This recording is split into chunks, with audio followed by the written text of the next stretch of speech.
नमस्कार दोस्तों, स्वागत है आपका YouTube चैनल कंपटीशन बॉस पर। मैं हूं नितेश। दोस्तों यहाँ बात करेंगे एक और नई वैकेंसी के बारे में, लेकिन साथ साथ गवर्नमेंट वैकेंसी के अलावा रूल भी चेंज करती जा रही है। यानी कि अब जो भी गवर्नमेंट जॉब आपको देखने को मिलेगी, हर जॉब में अलग अलग रूल्स होंगे। तो इस चैनल पर मैं आपको इन नए रूल्स के बारे में भी बताता हूँ, यानी कि new rules for government jobs.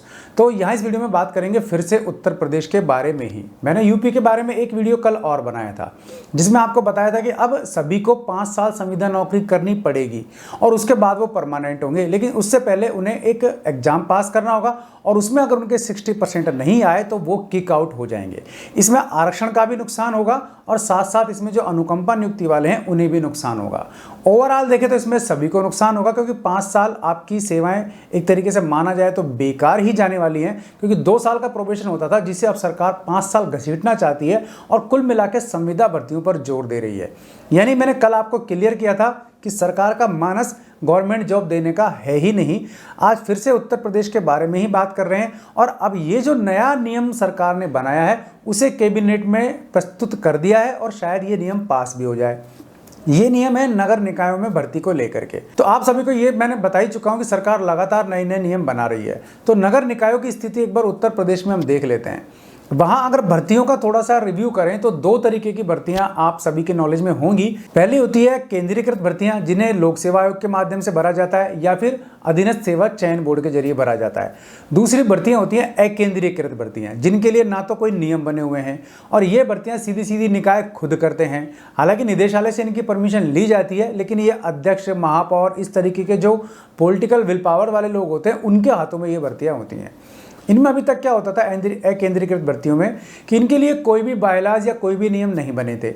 अब सरकार ने इनके लिए नियम बना दिया है और इन नियमों को कैबिनेट में भी पेश कर दिया है।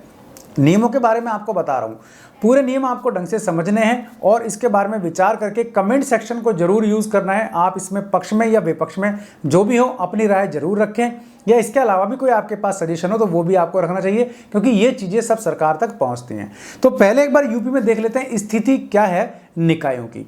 तो निकायों में कुल देखें तो 700 निकाय हैं उत्तर प्रदेश में पूरे, और यहाँ 17 में से नगर निगम हैं और 200 नगर पालिकाएं हैं और इसके अलावा 490 नगर पंचायतें हैं। इनमें ही सब में भर्तियां होती हैं केंद्रीकृत और अकेंद्रीकृत। मैं आपको बता चुका कैसे कैसे होती हैं। तो एक यहाँ पोस्ट होती है 4th क्लास की। अब ये एक ऐसी पोस्ट है जिसको भर्ती को सरकार चेंज करना चाहती है। यानी सरकार ये कह रही है यहाँ कि ये जो 4th क्लास की भर्ती होती है, अब इस भर्ती को पूरी तरीके से अस्थायी ही किया जाए।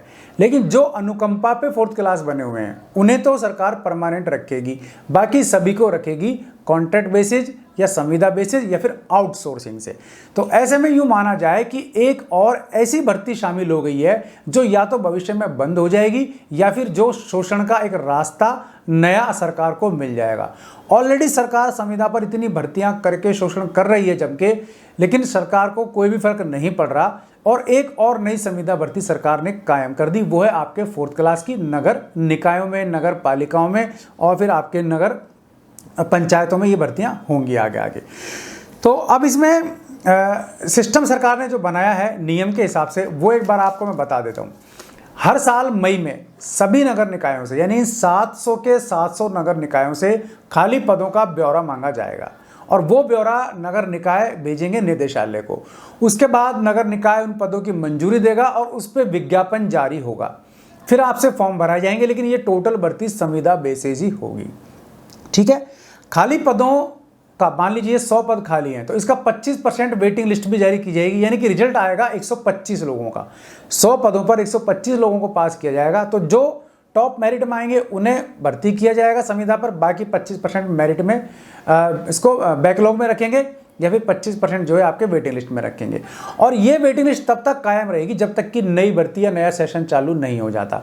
तो कुल मिलाकर के एक ऐसा और भ्रष्टाचार का नया रास्ता निकाल लिया है कि अब सरकार को, सरकारी जो ऑफिसर्स हैं उनको एक और खेलने के लिए नया खिलौना भी मिल जाएगा 4th क्लास के रूप में कि भैया या तो ऐसा कर या फिर तुझे हटा देते हैं। तो ये स्थितियां लगातार, क्योंकि अभी भी संविदा भर्तियों की स्थिति ये है कि जब भी संविदा भर्ती वालों से बात की जाती है तो पहले उन्हें धमकी दी जाती है हटाने की, फिर उन्हें काम बताया जाता है। तो हालात ये है, तो ठीक है सरकार को ऐसा करना है करे, लेकिन इसमें मानव अधिकार आयोग को भी सरकार को लागू करना चाहिए। ये सरकारें बार बार भूल जाती हैं, और वो भूलती नहीं, वो इसलिए नहीं कर रही क्योंकि मानव अधिकार आयोग अगर इसमें अगर आ गया तो अफसरों की बैंड बजना तय है, क्योंकि वो संविदा भर्ती वालों को धमकाते ज़्यादा हैं और काम कम करवाते हैं। इसलिए मानव अधिकार का भी सरकार को इसमें एक सेक्शन रखना चाहिए ताकि इस तरह का शोषण तो कम से कम रोक सके। तो यहाँ ये स्थिति थी। रोजगार कार्यालय में जिनका पंजीकरण होगा उनको इन संविदा भर्तियों में प्राथमिकता दी जाएगी, ये भी इसमें एक शर्त जोड़ी गई है। अब इसमें खाली पदों की स्थिति एक बार देख लेते हैं हम कितनी क्या है। तो नगर निगम में देखें तो 3094 यानी कि 3100 के आसपास नगर निगम में पद खाली हैं, और अगर नगर पंचायतों में देखें तो करीब 500 के आसपास वहाँ पद खाली हैं।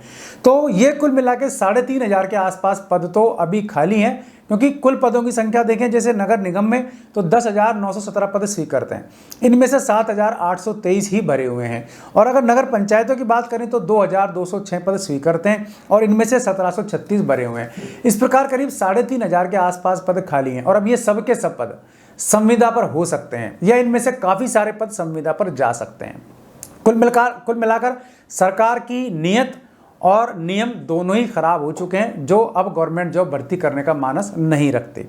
अब इसके लिए सरकार ने जो नियम बनाया है, जो कानून बनाया है, कैबिनेट में रखा है, वो आप सुन लीजिए। अकेंद्रीयकृत सेवा के चतुर्थ श्रेणी के पदों पर सीधी भर्ती नहीं होगी, एक नियम इसमें ये रखा गया है।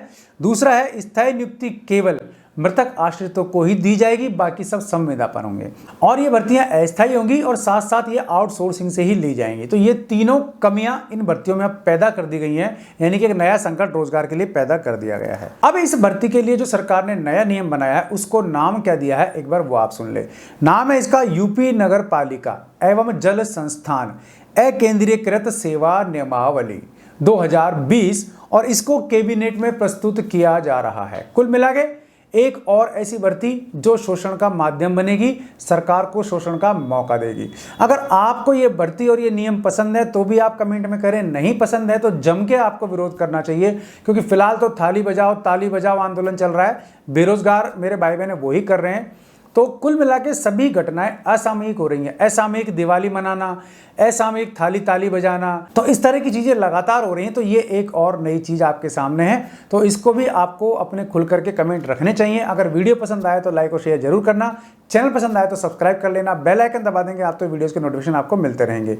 आज के लिए इस वीडियो में इतना ही, ऐसे किसी यूजफुल वीडियो में फिर मिलूंगा, तब तक के लिए नमस्कार।